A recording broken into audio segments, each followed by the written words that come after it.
Hello दोस्तों, स्वागत है आपका आपके इस चैनल पर। आज फिर हम सब एक नए टॉपिक सीरीज का एक नए विषय का शुरुआत करने जा रहे हैं, जिसका नाम है भारतीय अर्थव्यवस्था। इसके बारे में हम सब आगे अब पढ़ेंगे। दिन के बाद इसका एक वीडियो सीरीज आता चलेगा, ठीक है। आज हम सब इसकी शुरुआत कर रहे हैं, तो ये इसकी शुरुआती वीडियो होगी, ठीक है। तो आज हम इस वीडियो में देखेंगे कि जो अर्थशास्त्र है और अर्थव्यवस्था है, इस दोनों में डिफरेंस क्या है और इस दोनों का मायना क्या है, और आगे हम सबको इकोनॉमिक्स समझने के लिए ये कितना इंपॉर्टेंस बन जाता है, इस सब के बारे में हम सब देखते हुए चलेंगे। उसके बाद धीरे धीरे हम सब अर्थशास्त्र को भी पढ़ेंगे और अर्थव्यवस्था में भी हम सब पढ़ेंगे। पहले हमको ये समझ में आना चाहिए कि आखिर ये दोनों है क्या, ठीक है। तो पहले हम सब अर्थव्यवस्था में ये चीज देखते हैं। देखिए, इसमें एगो होता है अर्थशास्त्र होता है और एक वो अर्थव्यवस्था होता है। दोनों में एक चीज शब्द कॉमन होता है कि अर्थ होता है, यहाँ पर भी अर्थ होता है। तो इकोनॉमिक्स में जो होता है ना, अर्थ का मतलब होता है धन, यानी मनी।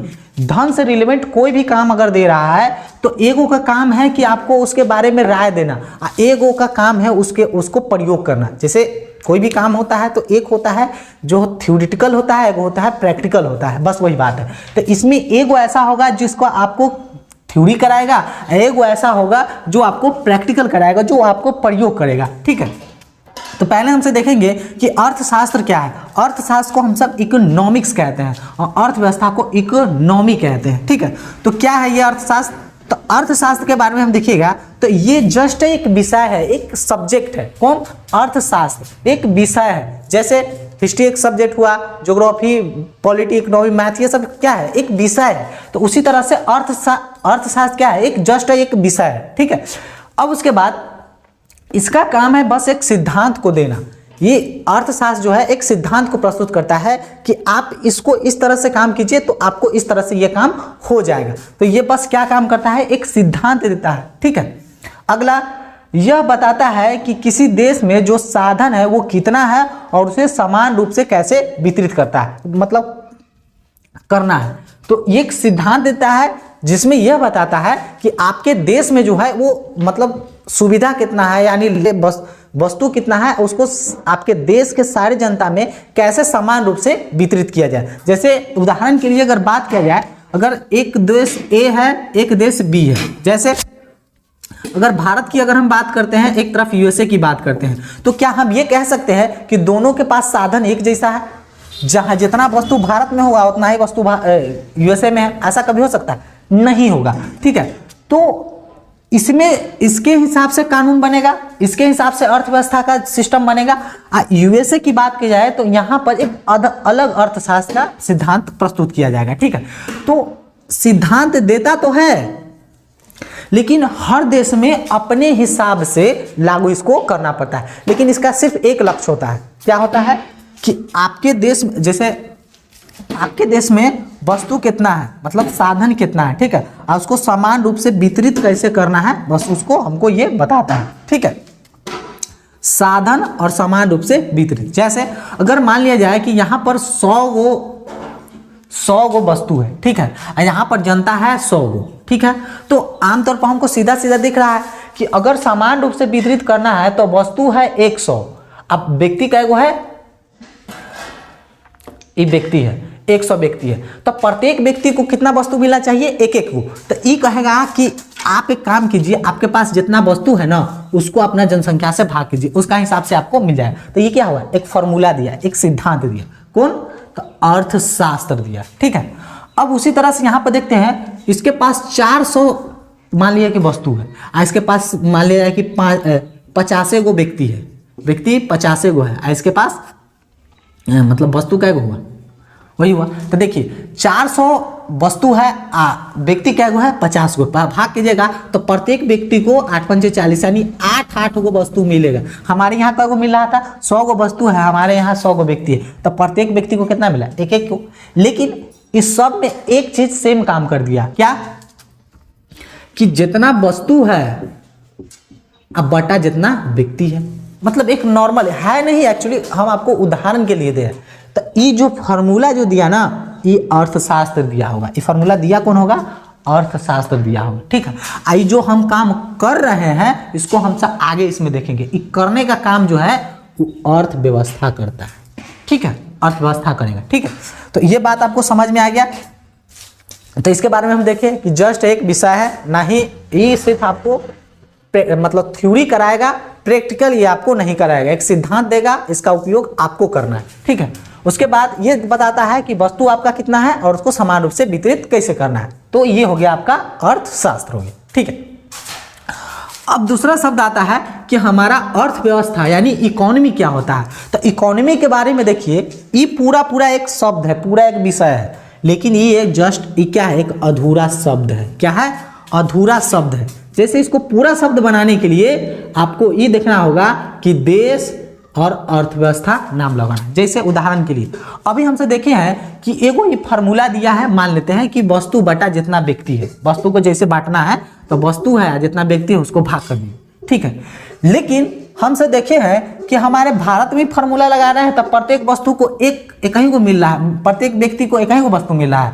और यही अमेरिका में सिस्टम लगाते हैं तो प्रत्येक व्यक्ति को 8 गो वस्तु मिल रहा है, प्रत्येक वस्तु को 8 गो मिला। तो देखिए यहाँ पर अलग है, यहाँ पर अलग है, तो हमको कैसे पता चलेगा कि हम कहाँ का अर्थव्यवस्था गणना करेंगे, कहाँ के व्यक्ति को हम एक ही को वस्तु मिला, कहाँ के व्यक्ति को 8 गो वस्तु मिला, ये क्या, ये आप कैसे बताइएगा।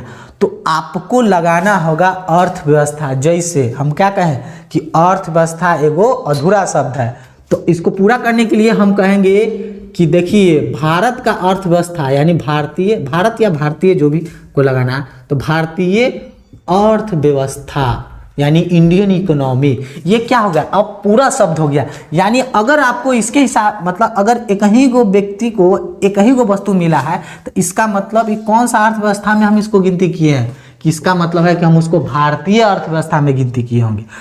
इसी तरह अगर हम कहेंगे कि अमेरिका में प्रत्येक व्यक्ति को 8 गो वस्तु मिला है तो उसको किस अर्थव्यवस्था के अंतर्गत रखेंगे, वो कहेंगे कि अमेरिकन अर्थव्यवस्था। ठीक है, तो देखिए अर्थव्यवस्था क्या है, एक अधूरा शब्द, लेकिन इसको पूरा करने के लिए जब तक आपका इसका देश नहीं लगाइए आगे तब तक ये क्या रहेगा, एकदम अधूरा शब्द रहेगा। ठीक है, जैसे हम कहते हैं कि किसी व्यक्ति का हम नाम लिखते हैं कि जैसे कुमार है, ठीक है, जैसे कश्यप है, यादव है। अब बताइए इनमें कौन नाम है, कोई नाम है आपको लग रहा है, कुमार कौन कुमार, कश्यप कौन कश्यप, यादव कौन सा यादव, ये सिस्टम होता है। तो अब यहाँ पर हमको ये देखने समझ में आ गया कि यार ये तो अधूरा शब्द लग रहा है। सेम उसी तरह से इसको पूरा करने के लिए हो सकता है हम कहते हैं कि राम कुमार, राम कश्यप, राम यादव, ऐसे लिख देंगे, यानी या फिर कुछ नाम लगा दीजिए। तो पूरा शब्द पूरा नाम आप करने के लिए आपको किस अर्थव्यवस्था के आगे आपको किसी देश का अर्थव्यवस्था आपको निकालना पड़ेगा, उसके बारे में जानकारी मिलेगी। जैसे एक और एग्जांपल के लिए अब मान लिए जाए कि अर्थव्यवस्था को हमको पूरा करने के लिए हम लगा दिए भारतीय अर्थव्यवस्था। तो इसमें क्या पढ़ना है, तो देखिए भारतीय अर्थव्यवस्था मतलब हुआ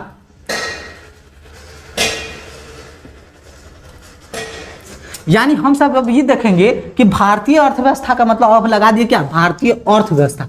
तो सिर्फ भारत के बारे में देखेंगे कि भारत में कितना कमाई हो रहा है, कितना जा रहा है, भारत में कैसे मुद्रा का संचालन हो रहा है, इधर उधर क्या हो रहा है, क्या प्रॉफिट क्या लॉस, ये सारी चीजें हम सब कहाँ देखेंगे, तो भारत के बारे में। क्योंकि हम क्या लगा दिए भारतीय अर्थव्यवस्था। हमको ना अमेरिका के अर्थव्यवस्था से इसमें मतलब रहेगा, ना ब्रिटेन के, ना कुछ किसी देश से मतलब नहीं रहेगा। लेकिन ये जो थ्योरी देगा इस सब देश को देगा। लेकिन अर्थव्यवस्था आपको लगाना है तो भारतीय अर्थव्यवस्था अगर हम लगा दिए तो सिर्फ किसके बारे में पढ़ेंगे, भारत के बारे में, कि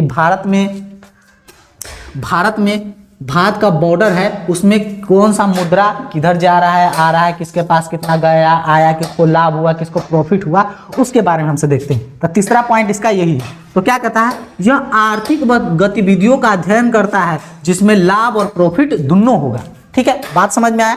यानी धन जो है भारत के बॉर्डर में कोई व्यक्ति है, कोई कुछ काम कर रहा है, कोई पढ़ा रहा है, कोई बिजनेस कर रहा है, कोई फैक्ट्री खोल रहा है, कोई कुछ कर रहा है, कोई दुकान खोल लिया, कोई डेयरी मिल खोल लिया, कोई सब काम कर रहा है। तो हर काम में आपको प्रॉफिट या लॉस तो सम्मिलित होगा ही, बिजनेस होगा चाहे कुछ होगा तो उसमें प्रॉफिट लॉस होगा ही।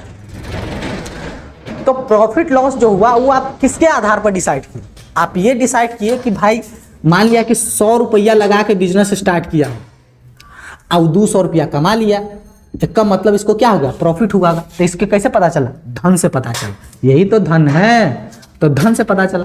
अब मान लिया कोई 200 रुपया लगाया, ये बेचारा को 150 रुपया मिला, इसका मतलब इसको क्या हो गया, घाटा हो गया। तो इसमें लाभ भी सम्मिलित होगा और हानि भी, क्योंकि धन का आदान प्रदान होगा तो ऑब्वियसली बात है लाभ हानि दोनों होगा ही होगा। ऐसा थोड़ा ही नहीं है कि आप कोई काम कर रहे थे तो उसमें सिर्फ लाभ ही लाभ होगा, ऐसा कोई काम थोड़ा ही नहीं जिसमें करिएगा तो आपको हानि ही हानि होगा, ऐसा कोई बात नहीं। लेकिन हमको उससे मतलब नहीं रहेगा, हमको ये देखना है कि भारत में मुद्रा का आदान प्रदान कैसे हो रहा है।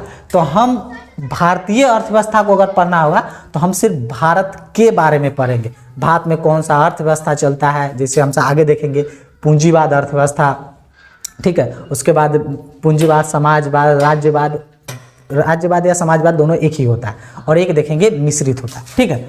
उसी तरह से हम सब अर्थशास्त्र आएंगे, तो अर्थशास्त्र में अगले वीडियो में हम सबको देखेंगे, उसमें देखेंगे कि सिद्धांत कैसा कैसा देता है। जैसे घर के लिए एक अलग सिद्धांत देगा, छोटे चीज़ों को निकालने के लिए, किसी देश को पूरे निकालने के लिए एक अलग सिद्धांत देगा, जैसे समष्टि और व्यष्टि, तो ये 2 तरह के सिद्धांत देगा।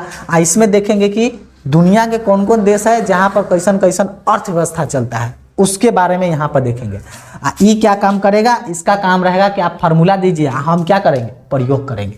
तो ई देगा फार्मूला, ई करेगा प्रयोग, ठीक है। तो हम मान लिया कि प्रयोग करना चाहते हैं, तो कहाँ करिएगा, तो हम लगा दिए कि भारतीय अर्थव्यवस्था, इसका मतलब एक फार्मूला का इस्तेमाल कहाँ करेंगे, भारत के बॉर्डर सीमा के अंदर करेंगे, ठीक है। लेकिन हम मान लिया कि यहाँ भारत हटा दिए, अब लिख दिए यूएसए इकोनॉमी, तो इसका मतलब क्या होगा, इसका मतलब ये होगा कि ये जो थ्योरी दिया होगा ये प्रयोग कर रहे हैं किस देश के अंदर, अमेरिका के अंदर प्रयोग कर रहे हैं। यहीं पर मिटा के हम लिख दिए ब्रिटेन, तो इसका मतलब क्या है, ये दिया होगा फार्मूला, इस फार्मूला का इस्तेमाल हम न भारत में क्या कहीं कहाँ कर रहे हैं, ब्रिटेन के अंदर कर रहे हैं, ठीक है। तो बात आपको पूरी तरह से ये समझ में आ चुका होगा कि ये मतलब अर्थशास्त्र और अर्थव्यवस्था में क्या डिफरेंस होता है, ठीक है। तो जैसे आप गलती कहाँ करते हैं, तो जैसे 2 तरह के लोग यहाँ पर लिखा करते हैं, जैसे ऐसे लिखते हैं इंडियन इकोनॉमी, एक तरफ लिखा जाता है इंडियन इकोनॉमिक्स, या ऐसे इसको कह सकते हैं भारतीय अर्थव्यवस्था, इसको कहेंगे भारतीय अर्थशास्त्र। तो ये दोनों क्या सही है, क्या दोनों सही है कि दोनों गलत है, कि कोई एक सही है कि या कोई एक गलत है। तो देखिए हम सब क्या करेंगे, देश ये तो ऑलरेडी एक विषय है, तो देखिए विषय वाला तो मामला, विषय तब इंडिया लगाएंगे ऐसा हो, इंडिया का विषय ऐसा कभी नहीं होगा, तो ये आपका गलत होगा, ठीक है। सही कौन होगा, इंडियन इकोनॉमी यानी भारत का अर्थव्यवस्था, ठीक है। भारत का अर्थशास्त्र नहीं होता है, क्योंकि अपने आप में एक पूरा शब्द है, एक विषय है, ठीक है। तो ये सही होगा, ये गलत होगा। अगर आपको लिखना है भारत की अर्थव्यवस्था में जानना है तो आप लिखिएगा भारतीय अर्थव्यवस्था, न कि अर्थशास्त्र, वो एक गलत होगा, ठीक है, वो गलत शब्द होगा, ठीक है। तो इंडियन इकोनॉमी और इंडियन इकोनॉमिक्स दोनों में अंतर आपको समझ में आ गया, ठीक है। तो आई होप कि आपको ये सारी चीज़ें दोनों समझ में आ चुके होंगे। अब धीरे धीरे क्या होगा, इसका रेगुलर पार्ट आता रहेगा, इसका पूरी इकोनॉमिक्स को जो इसमें चैप्टर है उसको ख़त्म करने की पूरी प्लानिंग है, ठीक है। तो आप इस वीडियो सीरीज को कंटिन्यू करते रहिएगा और अपने दोस्तों के साथ इसको जरूर शेयर करिएगा, ठीक है। तो आज के लिए इतना ही, अब फिर मिलेंगे किसी नेक्स्ट वीडियो में किसी नए टॉपिक के साथ, तब तक के लिए जय हिंद।